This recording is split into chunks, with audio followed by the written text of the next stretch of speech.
Welcome to The Married Therapist, a relationship podcast hosted by us, Luis and Amber Simide. This podcast is all about love, conflict, and the gray areas. If you like what you hear, be sure to like and subscribe wherever you're listening. Now let's get to the show. Hi guys, welcome back to our podcast. In today's episode, we are going to be talking about our pre-parent opinions. Friendly reminder, we are not parents currently. We're trying to make that happen. So fingers crossed that we can do that through IVF. But we were just thinking about what kind of parents we want to be, what kind of things we want to implement or we don't want to implement. So in today's episode, we're going to be diving into all of that, just sharing our opinions.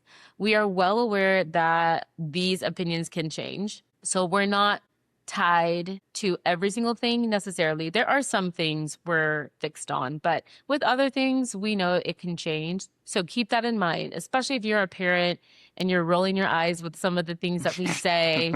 I get it. And we may roll our eyes years from now when we are living life and we reflect back on what our thoughts were. So take everything with a grain of salt. But I'm excited to just dive in. Yeah, same. So we were with some friends recently who just had a kid, and we were having some of these conversations with them over lunch, and we just wanted to continue that conversation here. So one of the things that we had talked about was teen dating. Like, what are your thoughts on teens or kids or whatever dating, and when should that start? All of that. I would say, I feel like with a lot of these, it's going to be like, it depends. Yeah. But yeah, what kind of kid do we have? Mhm. If we have a kid who is mature, who's solid in their academics, has a good head on their shoulders, yeah, absolutely. I think maybe 16 years old, if you have a crush and you want to go to the movies or go to the mall, sure. Mm-hmm. But if you are not doing well in school, you have all Fs. Oh, no. If you are constantly getting in trouble, Yeah. if you're a part of extracurricular activities and you're not showing up to practice or rehearsal, I'm constantly getting calls from coaches or teachers that you've got lots of challenges and things like that. Would I love you dating? No. Mm-hmm. Will they date anyways? I mean, probably. Kids are Yeah. going to do what they're going to do, but I wouldn't endorse it. What about you? Yeah, well, I'm curious on that because do you think this is something that we should communicate when they're young? Like, hey, just so you know, there's no dating until 16. Or is it just going to be a situation where they come home from middle school one day and they're like, oh, I got a boyfriend or I got a girlfriend. Or like, oh, you shouldn't date until, like, how does that conversation even come up? Yeah, I know with us, we're going to just talk about a lot of things pretty quickly. This would be one of them. Like, Mm-hmm. there's something called puberty, and this is what happens to your body. You also are going to start to most likely become attracted to the people around you and want to spend time with them and do things with them. And yeah, so I don't want to not talk about that and then all of a sudden just do damage control Yeah. when they're in 8th grade and they want to take someone to the dance Yeah. and keep hanging out at McDonald's. I'm like, oh, no. That to me that's not fair. Yeah. It's like, whoa, we never talked about that. I didn't know that was a rule. Mm-hmm. Like, yeah, you didn't know it was a rule because I never told you. Yeah, I agree. I think it should be just kind of a fluid conversation that happens throughout life. As we're seeing things on TV, I'm sure they're going to have questions about this person has a boyfriend, this person has a girlfriend, whatever. And yeah, just having that conversation at that point. Now, when they come home in middle school and they're just like, ooh, I really like, Sally or whatever. I think it'll be a conversation that we can have. It's like, oh, what does that mean for you? And, what does that look like for Yeah. you? And just kind of see where they're going with that. But honestly, for me, I don't necessarily see harm in calling someone a boyfriend or girlfriend in 7th grade or 8th grade. I'm just like, okay, cool. If it goes somewhere, it goes somewhere. But if not, then obviously it probably won't go anywhere. The nature of middle school relationships, it's 2 weeks and then you're devastated. So, working with middle schoolers now, there's just so much drama in that department, and it's comical, but I also know that it's difficult for kids when they're going through it. one of my favorite quotes that I've heard from some child specialist, I forgot who it was exactly, but they said, if you don't care about the little things when they're little, they're not going to trust you with the big things when they're big, because Mm, to them, they've always been big things, yeah, I like that. right? Because at that age, it is a really big deal. Even going back to when they're 3 or 4 and they lose their toy, right? It's a really big deal. Now, obviously for us, it's like it's a toy. You have thousands of others, like it's fine. But for them, it's a really big deal. So showing them the care and the concern at their level, showing that you actually do care, allows them to build that trust. So I say all that to say, with middle school relationships, if you want to call it that, I think just respecting them and showing that, like, oh yeah, no, that's great. I'm, excited to hear about it or whatever. And if they break up, being able to, show them that you can get through this, there is light at the end of the tunnel, but also just validating those emotions when they're experiencing them. But regarding the age, I don't know. Granted, I know I had a very different experience than you growing up with all boys. This wasn't a conversation at all of like when you can or can't date. So it was just kind of like we just did whatever we wanted. So I know that's very common with boys in general, but I don't know. I think with raising kids, I almost don't want to create a hard and fast rule of like at Yeah. this age you can start dating, Yeah. because they're going to be 14 or 15 and they're going to be like, oh, I can't date because I'm not 16 yet, which is weird, I think. True. Are you saying like when you can okay, first of all, when I said 16, I was thinking about real dating, Mm, like something that I would support as far as picking you up, dropping you off. You guys are hanging out and going on actual dates one on one. So there's that. But when it comes to kind of soft dating, I would say it depends on if you can demonstrate certain things. hmm And I understand that and I get that. And I agree with that on a lot of levels. But like you said, kids are probably going to date regardless, even if that's just school-based dating, which I know, I think we've talked about that before. I think it was with you or with our friend that we talked about. They had a boyfriend and it was only at school. They didn't talk on the phone. They didn't go anywhere. That was me. Okay, yeah. Okay, yeah. So Seventh grade. yeah, so it's like a boyfriend, but what does that even mean for a seventh Yeah. grader? I would have our kid define it. What does that mean? Mm-hmm. Yeah. And in seventh grade or eighth grade, if they were to say, like, hey, I want to go to the movies with so and so, can you take me? Or their mom wants to pick me up for us to go to the movies, can we go? What do you think your response would be in that moment? 'Cause I'm sure that'll come up at some point. Again, it would boil down to what kind of kid we have. Mm-hmm. If they're very naive, if they're a people pleaser, if they have a low sense of self, no, I wouldn't feel confident in that because I wouldn't want people to take advantage of them, Mm-hmm. especially something like a movie. Yeah. Now, if it's me and my girlfriend want to go to the mall with my crush and his two friends, it's a group dating situation in a public place. Of course, you can find the little dark nooks and crannies of a mall, but if it's Saturday afternoon for a couple hours, I would feel more confident doing that. Here's some money. You're with your friend who I trust. Like your friend is really solid. I know your friend's parents. Yeah. Okay. And as far as, communicating that to the kid, I don't want to just be the parent who's just like, no, because I said so. So I think they need reasons. Right. Right. Yeah. And so if they come and like, hey, so and so wants to go to the movies with me, and their mom is willing to pick me up, but they wanted me to ask you first, can we go? If they are that kid that you mentioned who is a little bit more insecure, more soft spoken, or has a low sense of self, whatever that looks like, I think we could communicate like, hey, I love that you want to go and spend time with your person. I would feel more comfortable if maybe I went with you guys or whatever that looks like, maybe coming up with an alternative.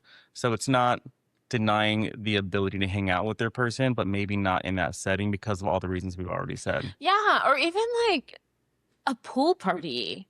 Like, no to that. But how about we all go to the pool? Like you and your friends, your crush, or the person you want to be your partner, they're friends, and like I'm there. I'm not like in your conversations, but I'm there. And I still have eyes on it. You still have an opportunity to flirt or do whatever you want to do, play games, and then we'll see how that is. And then afterwards, I would like to do a debrief. Hey, how was? And I want to be like, I saw that you were. I don't want to be weird, but hey, how was it? And if they're like, oh, he was acting really weird, or like I don't know, tried to dunk me and I was underwater for like a long time, I'd be like, gosh. oh, that's kind of weird. Like, yeah, I kind of couldn't breathe, or and like help them process through, okay, you have a crush on this person, you want this person to be your partner, but they held you underwater for 2 minutes. Or on the opposite, like, no, it was really fun. He was really nice. He asked, like, did I eat? And I said no, and he gave me a hot dog and da da da da. I'm like, okay, this sounds like a really good guy. Of course, could he be totally just acting different because there's parents around? Yeah, but I feel like in a more controlled environment like that, we can get data, me, you, and the kid, we can each get our own data and be able to evaluate. Yeah, and I think this goes without saying, but we haven't really said it explicitly, but I would definitely want to know their partner before trusting them to go anywhere with them, and their parents. Like, I would just need to know who we're dealing with here. Yeah. Because Yes. Mhm. Oh, I was just thinking, well, I'll let you finish your thought. Yeah, no, I think it's important, not just with boyfriends or girlfriends, but just with friends in general. Like, if you're gonna be hanging out with friends, like, I need to know who they are. Like, I'm not just gonna hear, "Hey, I want to hang out with so and so. Can I go?" It's like, I don't know who they are. Like, let me meet them. Look, they can come over here. We can talk. We can hang out. I'm not gonna grill them. I'm not gonna interrogate them, but just want to see what kind of kids they are, right? And yeah, get to know their parents, because I think that's really important. Kind of see what kind of parenting style their parents have, because if their parents are kind of hands off and or not present, and their kid is just acted up and acting crazy every day, it's like, oh, I don't know if I feel comfortable with you going to their house. Yeah. Right. So I think those things need to be done before I agree to hanging out at all. Yeah, I like that you said that, because I was thinking we can invite them over, the Mhm. parents or the guardians and the kiddo, Mhm. and doesn't have to be anything formal, like a Thanksgiving spread, even just like pizza Yeah. or like a stop and go kind of thing. Hey, let's make eye contact, Mhm. shake hands. We are both therapists, and so we will pick up on things, which would be great, good or bad. But like, yeah, let's see kind of where you come from. Yeah. And there's a chance that the parents are lovely and we feel at peace and comfortable. Great. But there's also a chance where maybe we smell alcohol in the dad's breath. Oh no. Or maybe the mom has a like funky personality. And so that can help us understand the kiddo in a better Mhm. way. But I really like that. And may that be embarrassing? Sure. Mhm. But I mean, that will need to happen. Like, these are Yeah. the rules. Like, Right. how bad do you want it, basically? Yeah. Yeah. Yeah, and I've worked with kids where that was a rule and they hated it. But I told them the same thing. Like, do you have to agree with it? No, but do you understand why your parents do this? And typically they're like, yeah, I get it. I just don't like it. It's like, okay, well, I'm glad that you understand it, because it's one thing to go against it or not like it, but it's another thing to not really understand why they're doing it. And so I think when they come to understanding of why their parents do it, they're more willing to do it. Because they care. Yeah. Yeah. They care. They want to know who you're hanging out with. Right. And especially if this kid has a history of doing the wrong thing or hanging out with the wrong people. Right. It's like, do you understand like why your parents feel like they need to do that now? They're like, yeah, I get it, but I'm not doing that anymore. It's like, okay, well, trust. Yeah. It's been a week. Yeah, really. Like, yeah, I'm sober now. It's like, you haven't smoked in 2 weeks. Like, you know um but yeah, I think it's important to understand that trust is very easy to break, but it's so difficult to gain again, and it does take a long time to gain that trust again. Now, this is again a hypothetical situation if our kid were to have done something wrong or whatever, but even if they haven't done anything wrong, again, it is important to have that baseline of like, let's meet the families before we go forward with anything else. On the subject of friends, how do you feel about sleepovers? Yay or nay, and why? Yeah, sleepovers are one of those things. I don't remember doing a lot of sleepovers growing up. I mean, I did do some, but they were with close family friends. They were almost like cousins or siblings, but they had no relation. But for me, especially knowing what I know is out there working with kids for the last several years, I would feel very uncomfortable letting my kid sleep over at someone's house if I didn't know that family very closely. You know, if they were like very close friends of ours and I knew them and I knew what kind of people they were and what kind of kids they were raising, I would be more willing to do that. But if it's like, hey, my friend in the class is inviting a bunch of people over for a birthday party and we're sleeping over, I'm like, no, that's not happening. And I wouldn't say it in that way. I would, we would explain it with care and concern and validating how it might be disappointing and all that stuff. And coming up with a compromise. Like you can go over for the party, but then at 9 o'clock, I'm going to come pick you up. Yeah, and even like I will drop you back off in the hmm morning so you can have breakfast with them. Yeah, because there's so much that can happen at a sleepover. Oftentimes, that is the first time a kid is abused, whether it's from a peer that they didn't really know super well, or an older brother, an older sister, a parent, an uncle. Like, there's so many variables that are out of your control when you send your kid to a sleepover at a friend's house that you don't really know very well with people that you don't know very well. And it's appealing to the parents, right? It's like, it's a night off for me. But I think you really have to look at what could happen at these sleepovers. Now, it could be very easy to slip into like paranoia and hypervigilance with that. Like, they're never leaving my sight ever. Because the reality is, we can't be with our kids 24/7. And things may happen wherever they're at, whether it's at school or whatever, right? But there are things that you can control, and that's one of them. And so that's kind of where I stand. Now, if they want to have a sleepover at our house, I'm more than willing to do that. And I would understand if parents don't want that either, because The again, same reasons. yeah, for the same reasons. So, I know obviously what kind of people we are. So we would have a great time with them and give them a very safe environment to have a sleepover in. But yeah, having sleepovers in general, I wouldn't allow unless they're really close friends or family. So I feel the exact same way. Growing up, I went to a ton of birthday parties. There was a season, there was a birthday party every single weekend.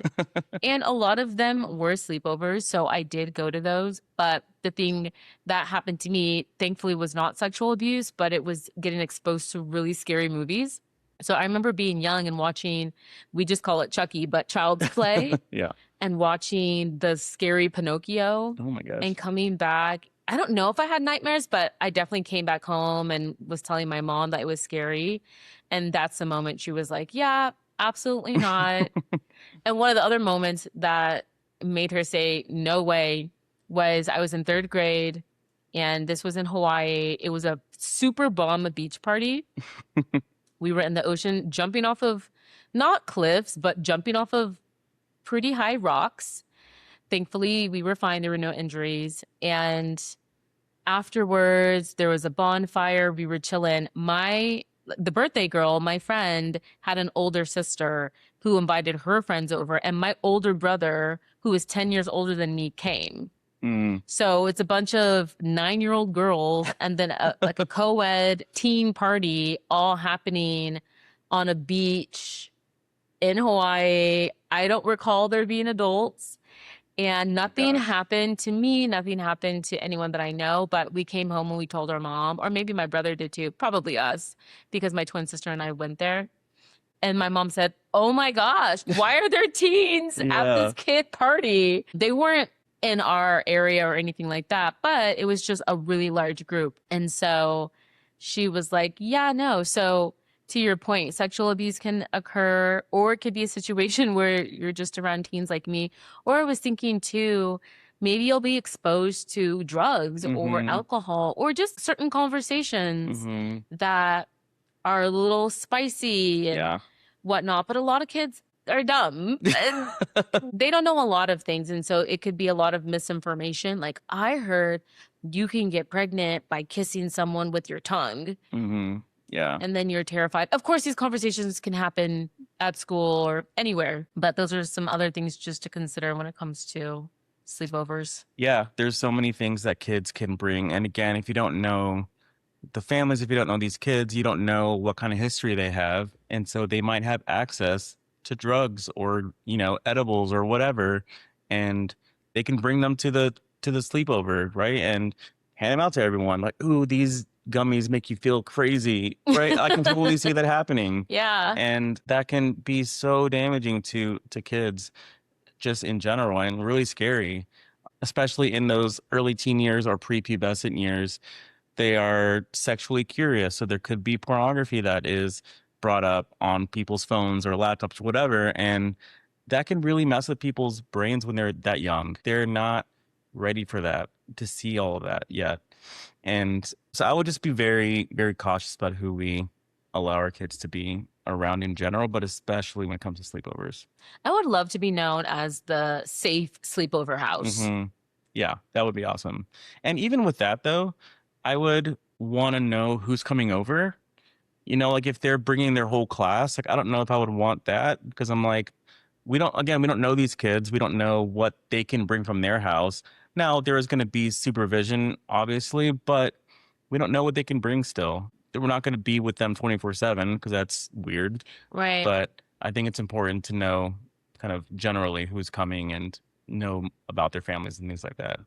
Yeah. And so on the topic of pornography and sex in general, when do you think those conversations need to start with kids when it comes to just like their bodies changing and sexual attraction and just the act of sex? Like, when does that all start? When should it start?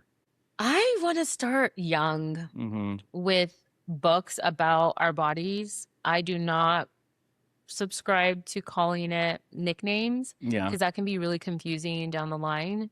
So I want to say penis, vagina, this is what it is. No one should be touching, no one should be looking, things like that.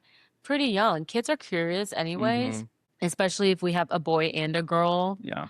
I've heard at a very young age, like, oh, why does his thing kind of stick out and mine goes in? It's like, okay, this is a good opportunity to explain what it is. So starting from there, and then I would say for a girl before, okay, I had my period when I was 10. Mm-hmm. So I had no idea what it was. My my sisters and I, we all didn't even know what it was. I don't want to do that. I want to be able to explain everything. Hey, this is a part of puberty. This is what's going to happen. And then build on that. Okay, now you're in puberty and your hormones are changing. You may feel attractions and want to do something about those attractions. And whether that's masturbation or that's talking about wanting to kiss someone or do other sexual things with someone. So that's how I want to do it. I don't want to just not say anything and then they just randomly get their period and then I'm like, yay, you're a woman. And then here's some pads. And then, hey, I kind of want to go to the mall with someone. And then I'm like, wait, who? You can't date till you're 18. No, I want to be so open to where it's not weird. It's not uncomfortable. We're not laughing about anything. You've been knowing this stuff from day one. And as an aside, when things aren't talked about, they're just in the dark, right? Kids are going to be creeping on the side. It's taboo and lots of things can happen. But if we shine a light on all of this, you may just be like, oh, yeah, I know I can date, but no, I don't really want to. Like, I've got friends of the opposite sex or of the same sex, depending on how they identify. But I'm not really interested in anything romantic at the time. I'm just kind of focused on soccer. I'm focused on music. I want to raise that kind of a kid instead of like, oh, I'm forbidden to do all these things. And so I'm going to be bad and rebellious and I'm going to just go to the baseball game or go to the football game and like make out with someone under the beach. Like, no, I don't want that secrecy. I agree. I think it's so important to normalize these conversations because I've seen so often, not only in friends, but also in people that I've worked with, where these conversations aren't had when they're younger. And it's wild where people learn these things from, right? Like, it's funny, but also kind of sad. There's a lot of these videos on Facebook or social media in general where they're asking basic anatomy questions like, can girls pee with a tampon in? And so many guys don't know that. They're like, no, she can't. I'm like, what? Why, why don't you know these things? And it's it's crazy. Like, we're not having these conversations when they're young, and so they're growing up looking like fools and just being ignorant about the whole thing. And even with women's cycles, there's so many people who don't know the different phases of that cycle and the time frame that you can get pregnant in. I didn't even realize this was a common belief, but a lot of guys believe you get pregnant when you're on your period. Which I'm like, that's the time you are not going to get pregnant at all, right? So, I know on Love Is Blind with Alex, he was saying that they couldn't have sex because she was on her period. And I think she was thinking that he believed that because he thought it was gross, but he kept tying that to, we don't want to have a kid right now, and you were on your period. And it's like, that's not how that happens. Yeah. And like technically you can, but the chances are so slim. Right. Yeah. They think having your period is you ovulating. Right. It's like, that's not what that is. Yeah. She's like, it's 2 weeks after, but okay. Yeah. So I want like you said, I want our kids to just know what it is and not be a weird conversation and not be a uncomfortable conversation. Because I think the reason it doesn't happen is because parents are uncomfortable with these conversations. Right. They don't like how they feel when they're talking about it. And so they pass that discomfort to their kids. But if you are comfortable with these conversations and say it in a very matter-of-fact way, like we talked about on the age of attraction thing with Teresa and John, kids will mirror how you are behaving with certain things. So if they hear you talking about these things in a very matter-of-fact way, not embarrassed, not talking all in code, they're going to see it as like a very normal thing. And on the flip side, if you're kind of hemming and hawing and kind of going around, beating around the bush and calling things nicknames and laughing, they're going to be like, oh, this is an uncomfortable topic. This is something that I should be keeping in secret or be shameful about. Yeah. But it's like, no, that this is a normal thing that all of us deal with. And we should have these conversations regularly when they're young. I hope that we have the kid who's going to, I don't want to put pressure on them, but educate their friends, because sometimes you hear a bunch of kids get together. They're like, my older brother said this. The kid's like 7 and the older brother's 10, and giving all kinds of crazy false information. So that would be cool if we had the kid who was like, actually, no, you can't get pregnant by just French kissing someone. That's not how it works. This is how it works. I think it would be really, really cool.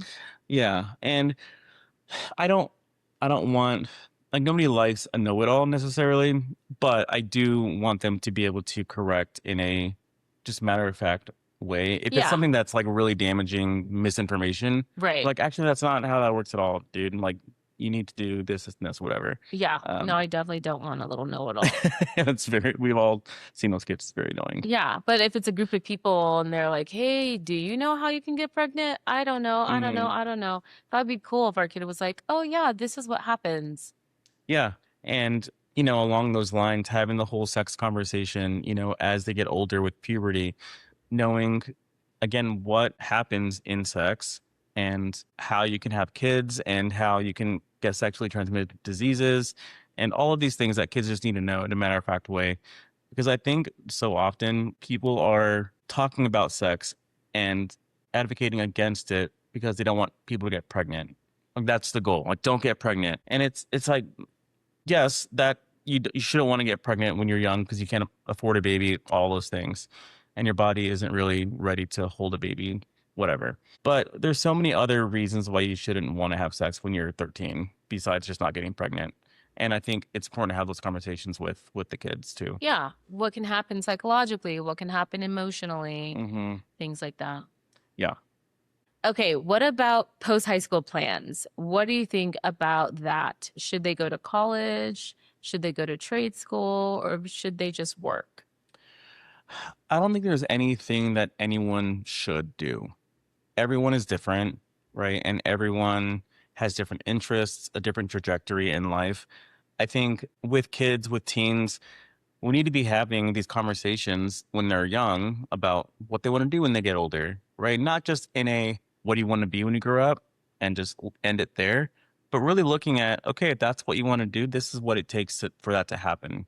And continuing that conversation, because we all know everything changes when you get older. Like, yeah, I don't know if I ever told you, but when I was a kid, I wanted to be I called it a weatherman. And so what is today a meteorologist, right? So I remember just thinking, I love seeing the weatherman on TV, giving the weather. And I thought it was really cool that he was like, I always thought they were actually looking at, I didn't know what green screen Yeah. was. And so I thought they were actually looking at the weather and kind of making everything happen. I thought it was a very cool thing. Like So magic. yeah, so I just thought it was very cool, and that's what I wanted to do, or be a newscaster or something. I don't know why.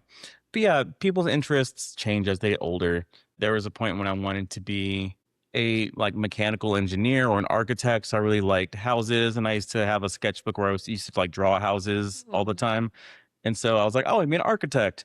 But knowing now that architect isn't the person who builds the houses, they just kind of make the designs. So anyway, there's all these things that I wanted to do when I was younger, but it was never really talked about growing up. And so I just kind of made my way to what I wanted to do. But I think it would have been really cool to have those conversations growing up with my parents, right? Like, hey, do you know what you want to do when you get older? Okay, what does that look like? Okay, you know what it takes to get that? Let's research it, right? Yeah. Because so many kids don't know what it takes to do what they want to do. I have those conversations with kids all the time. I ask them in their first session of like, what do you want to do when you get older? Do you have any idea? And some of them are like, oh, I want to be a marine biologist. It's like, okay, cool. Do you know what it takes for that to happen? They're like, no, not really. I'm like, okay, well, you have to go to college. You got to get a degree, right? At least a bachelor's. And they're like, oh, and then when they hear about all the work that goes into these things, they're like, oh, I don't know if I want to do that. It's Just like, well, kidding. yeah. So, or they want to be a nurse. And it's like, okay, well, that takes a lot of things, right? And so I think a lot of kids don't know what they want to do when they get older because they don't know what it takes to get there and they can't see the full picture. So all that to say, when it comes to going to college or going to trade school or going to wherever, just working after high school, I think it depends on the kid and what they want to do. I don't think every kid needs to go to college. They're not wired for college, and that's okay. I think if they want to be an electrician, cool, let's figure out trade school to go to where you can learn this trade and do that. Awesome. But if they don't know what they want to do when they get out of high school, I think it's totally okay to take a year off and just Yeah, figure just it out. work. Yeah, because college is so expensive. It And if is. they don't get a full ride scholarship, there is no point in spending all this money on something you have no idea what you're doing yet. Now, granted, the first year or so is just gen eds anyway, so maybe they can figure it out in their first year if they want to do something with college. But I don't know. I don't really believe in everyone should go to college at all. I know that was really big when we were growing up. School councils were like, everyone needs to go to college. And the tide has started to change a little bit. They aren't advocating for that as much, but it is still kind of the quote unquote best thing to do for a lot of people. Yeah. And I know people have different theories about that. They're like, well, it just gives you more options, which that's true. It does give you more options, but that's a very expensive way to make more options if you're not, Yeah. if you don't have a full scholarship. So what are your thoughts on this whole college, working, trade school debate? I agree. I think for a lot of us, college is a scam. It really is. And it does not guarantee success. So there's that. I went to community college for a year before I transferred to a 4-year university. I remember the first semester I actually paid for it myself.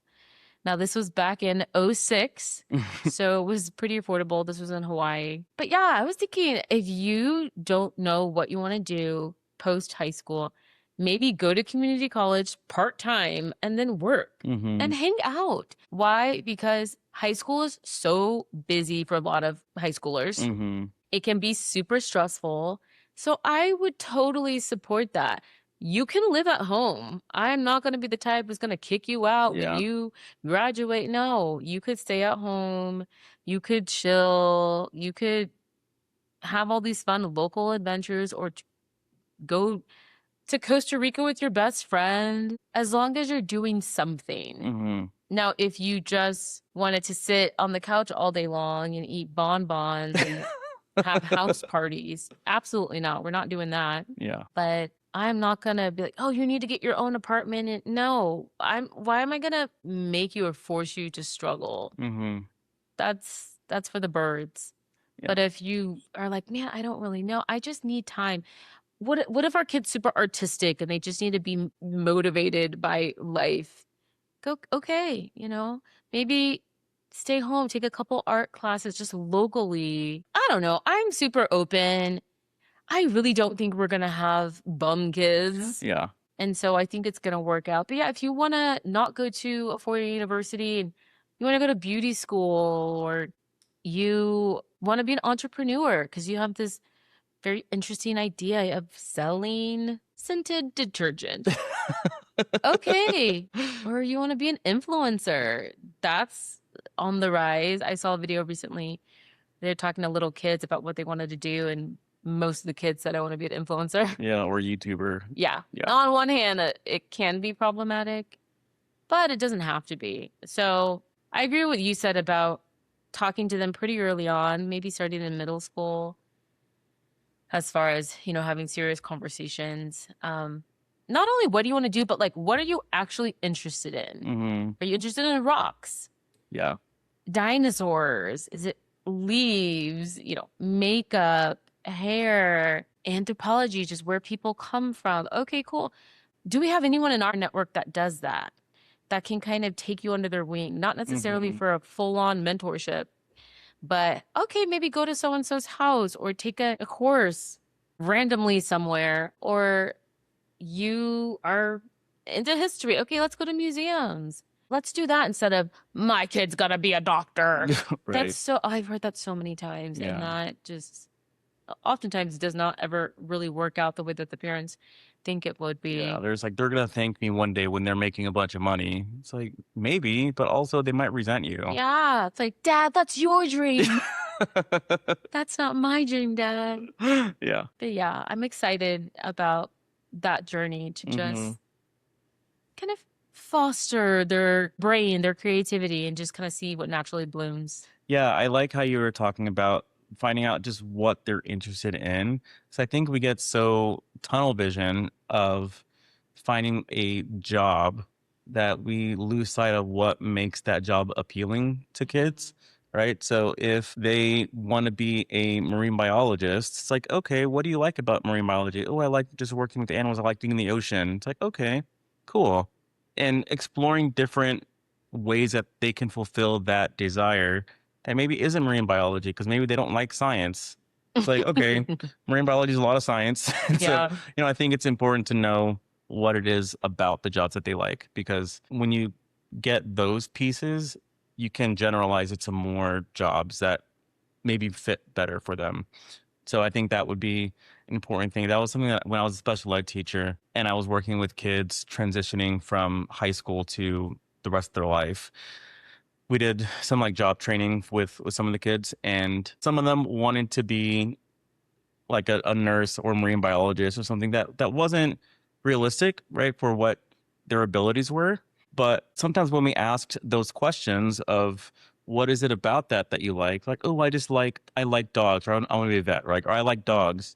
It's like, okay, what if you volunteered at the animal shelter and they loved it, right? Yeah. Because this is fulfilling that need, but it isn't something that's unrealistic, and it's not shooting down what they want, because it's getting at the root of what they actually want, instead of thinking like, oh, that's not a good dream, let's go to something else completely.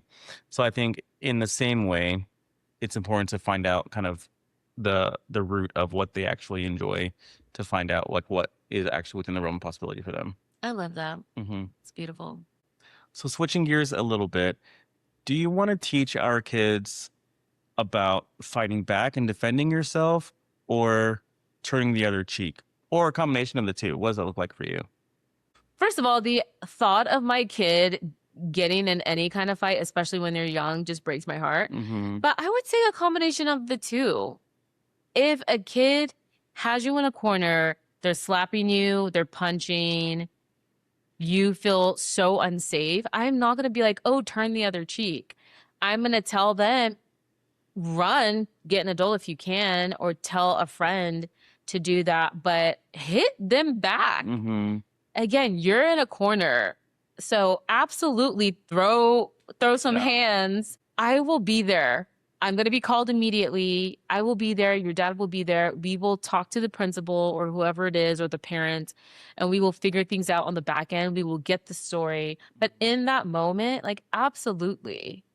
Yeah. Why are they doing that to you? We don't really know, but like, don't just let that shit happen. Mm-hmm. Yeah. It makes me so upset again that any kiddo would do that, but we all know, unfortunately, there are kiddos out there like that, and it's a huge problem. I would say it's an epidemic, these Mm-hmm. bullies. I know there's cyberbullying, but good old-fashioned in-person bullying is still something that is running rampant. So 100% defend yourself. What about you? Yeah, I'm kind of the same way. I don't want them to just be getting abused at school and then just crawling into a ball and then just taking it. Like that's not okay. And I agree. Just the thought of that is heartbreaking to me. Just thinking about a kid just getting beat at school because I've seen it. So many of the kids that I work with just get bullied at school, and it's so, especially when they're smaller, and neither one of us is really that big. So I think our kid is probably going to be a little smaller. So that sucks. But yeah, I think they need to defend themselves, even if it's just pushing them away and then going to get an adult. Or yeah, if it's continuous, like just hitting them back. And luckily, most schools have cameras now, so they would be able to look back on the footage and see, like, okay, yeah, that kid was the instigator and they started it. And yeah, will our kid get some consequences? Probably, but they won't be as severe as the kid who started it, most likely. And yeah, we will be right there. And that's something that we would communicate to our kids. Like, if someone is doing X, Y, and Z, you need to defend yourself, right? And you will not get in trouble for that. Maybe the school will give you consequences, but for us, we won't get you in trouble for that. Now, I do not want to raise a bully, right, by any means. Right. If someone is just saying mean things to you, that does not give you license to punch them in the face. Right. This is only talking about self-defense. Right. Yeah. And if them saying mean things to you is a repeated thing, even after you're telling the teacher, that's when we step in and talk to the teacher, talk to the principal, see what's going on. These things tend to escalate, right? So right now it's just talking, but eventually it'll look like hitting. And at the end of the day, one thing I want to teach our kids is the things that people say about you isn't truth, right? Like, you know who you are, you know who you're not. And I think we are going to raise kids who are pretty confident in who they are.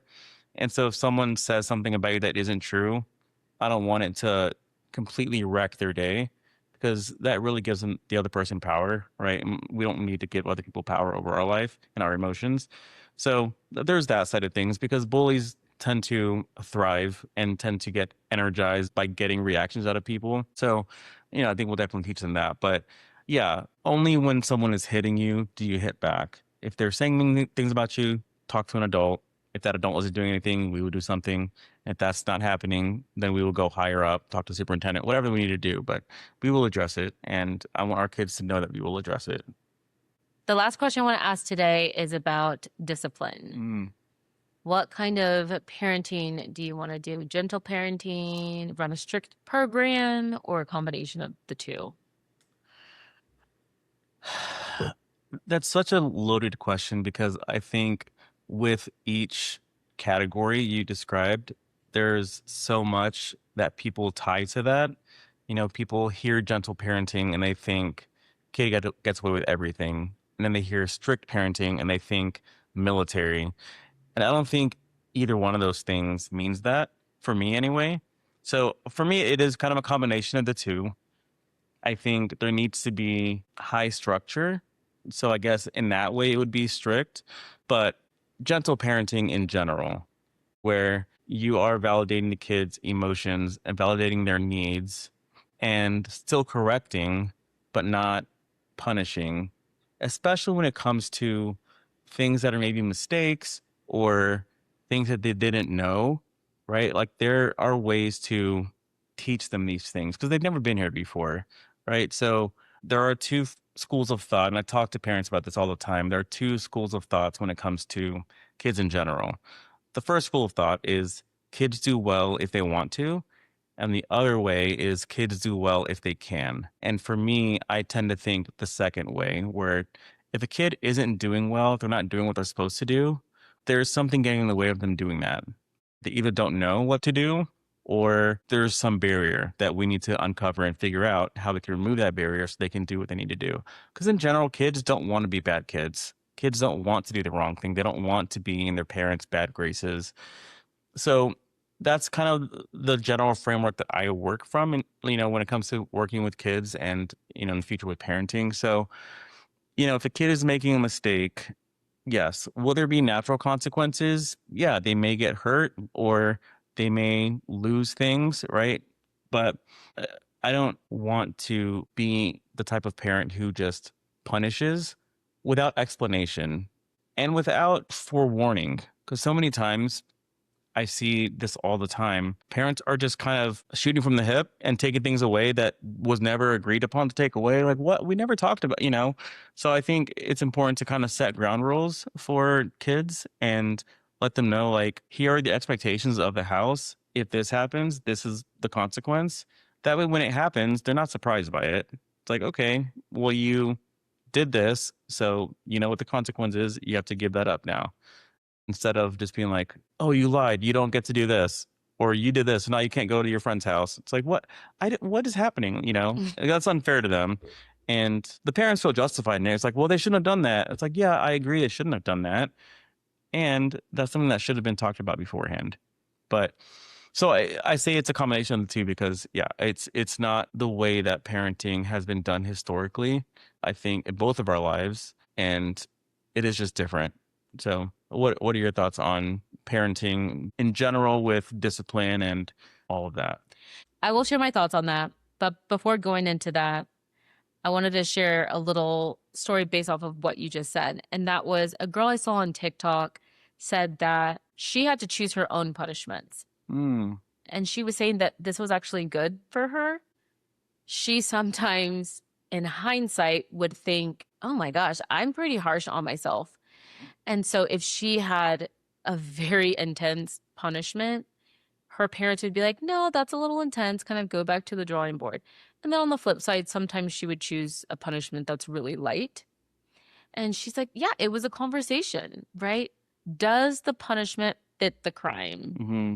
And that was really cool for her to have a hand on it, compared to kind of what you were talking about, where your parents shooting from the hip, most likely punishing you out of anger. Mm-hmm. And the punishment not fitting the crime, I'm thinking maybe like, you can't go to your summer program. Mm-hmm. No summer program for you. You're just going to sit at home all summer because you had an attitude during Thanksgiving to your grandma. That's ridiculous. Yeah. And so I'm like, ooh, I kind of like that. But I would say that my style is very similar to yours. Surprise, surprise. I do want structure. I want routine. I want things to be a certain way because kids often thrive with that. Yeah, they really do. That familiarity, because it provides them with a sense of safety. Mm-hmm. That being said, I really want our kids to know that they deserve a seat at the table, figuratively and literally. I want to hear their thoughts and their opinions. I want them to know that they are going to make mistakes. They are going to have accidents. They're going to break certain things in the house. And I am not going to punish them for simple accidents. Mm-hmm. To me, accidents and quote unquote rebellion, they're very different things and they should be handled differently. But yeah, I want our kids to know that there are natural consequences to their actions. But it's not going to be spanking. Mm-hmm. We don't believe in that. That is physical abuse. But I want them to know, like, okay, yeah, I may not be able to play my PlayStation, or there was this really fun event happening in 2 weeks and I probably won't be able to go to that. And I want them to know that it's fair. In the moment, they probably will be kicking and screaming and not happy at all. Mm-hmm. But especially the older they get, I want them to be like, you know what? Yeah, that kind of makes sense why they took away my PlayStation for a week. because I did this really bad thing. And I knew that I shouldn't do that. So that's my hope. That's my expectations for how things will be. Yeah, agreed. And there's so many things that we can talk about when it comes to parenting. So we will do a part 2 on this conversation, but let us know your thoughts. What are your thoughts on the things that we've talked about? Do you agree with them? Do you disagree with them? Let us know, because we would love to hear about it. Thank you guys, as always, for tuning in, whether you're watching this on YouTube or listening on Spotify, Apple Podcasts, or iHeart Radio. We truly appreciate it. Be sure to like, comment, and subscribe. Share this episode with someone who you think could benefit from it. Until next time, see you guys later. Bye. Later.